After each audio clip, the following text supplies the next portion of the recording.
All rise. Judge Vanderbeek Court now in session. Judge, this is case number JVB 1001, Cooper versus Johnson. Thank you. You all may be seated.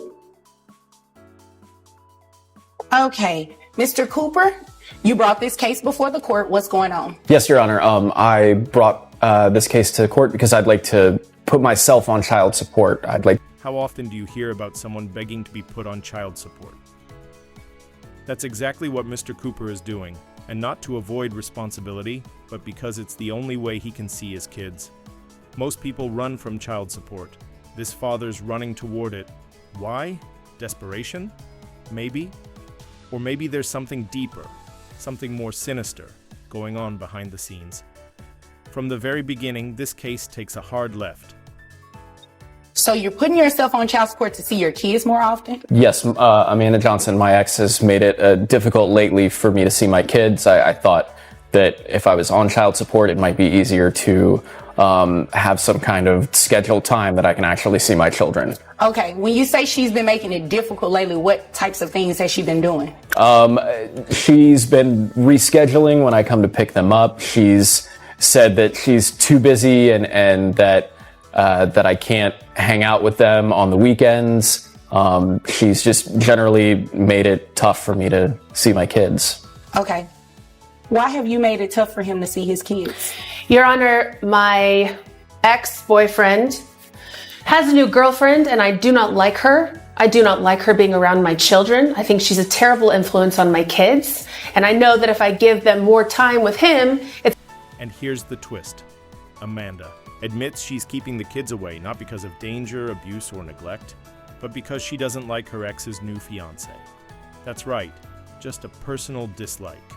They've only been engaged for 3 months, and Amanda's throwing legal roadblocks into her children's relationship with their father out of pure emotion. So is she protecting them or just plain jealous? I do not approve of that whatsoever. Okay, so you're mad because he doesn't want to be with you and moved on? That's what you're saying? No, I'm mad because he has only been dating this woman for 3 months. Now suddenly they're engaged. I think she's a terrible person and I don't want my children to be around her. This is about the well-being of my children. This is about the well-being of your children, but you don't like her. Do you even know her? I have met her one time. It's a yes or a no. Have you even met her before? Technically, yes, I have met her before. Okay, so you met her one time. I know people who are friends with her. I've seen her. You know, on I'm not social going to do media. this tap dancing back and forth with you. You're going to answer my question when it's very direct. So you met her one time. Yes, ma'am. And based on that one time of meeting her, you believe she's a bad influence on your children? Yes, I do. Yeah, no. Now this is where things get spicy. Judge Vonda's not having any of it. Amanda's credibility crumbles when the court learns she's only met the fiancé once and somehow already declared her unfit to be around the kids. That's not motherly instinct. That's pure courtroom speculation. Judge Vonda cuts through the noise, and what's left? Bitterness disguised as concern. To come to court to place himself on child support in order to see his kids, especially when it's for a reason that has nothing to do with them. He's in a new relationship. Obviously, you're mad, and you're just mad because he is in that new relationship, not with you. And because you're mad, you're trying to hold it against him with his kids. Oh, no, that has nothing to do with it. That's not how it works. Well, that's exactly what it sounds like. I mean, that's what it sounds like, right? That's what it sounds like, Your Honor. Yep. I don't want to be with him at all. No, you don't want him back. You just don't want him to be with anyone else. Thank you, Your Honor. That's what it is. I mean, that's what it sounds like. And you can roll your eyes and everything. You know, that doesn't bother me one bit because I can do it too. So we're going to go ahead and start child support today. You are going to allow him to see the children.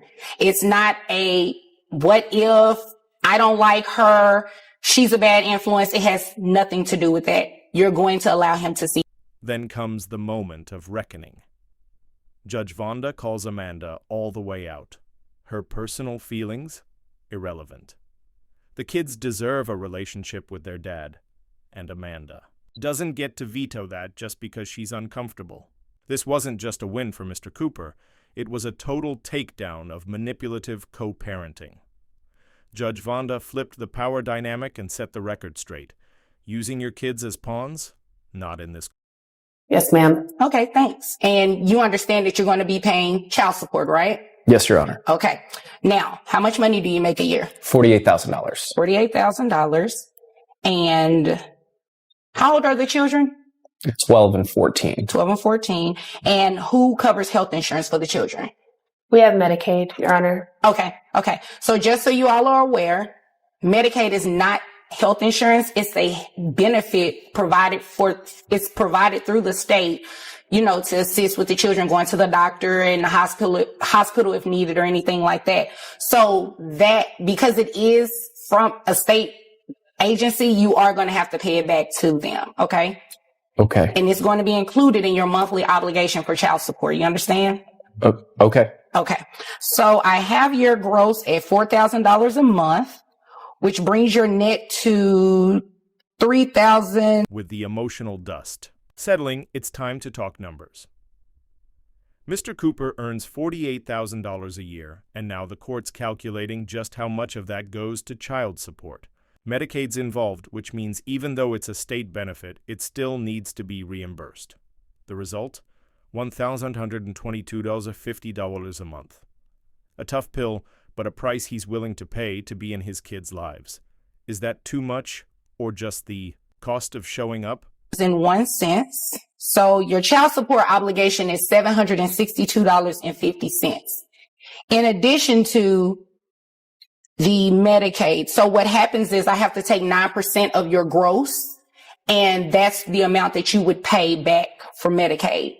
That's what the law says has to be done. So 9% of $4,000 gives me $360. So when you add the two together, comes out to $1,122.50 a month.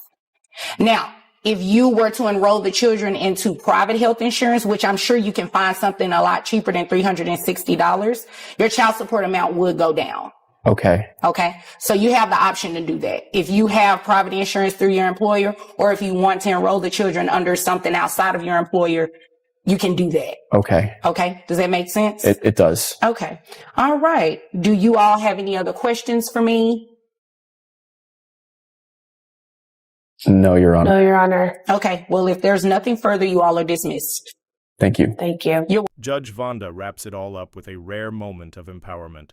Mr. Cooper can lower his payments through private insurance. It's a reminder that this isn't just about obligations, it's about options. As both parents leave the courtroom, there's a shift in the air. Amanda's grip has loosened, and Mr. Cooper walks out with rights, clarity, and a path forward. If this case hit you as hard as it hit us, hit that like, smash subscribe, and drop your thoughts in the comments. What would you have done differently?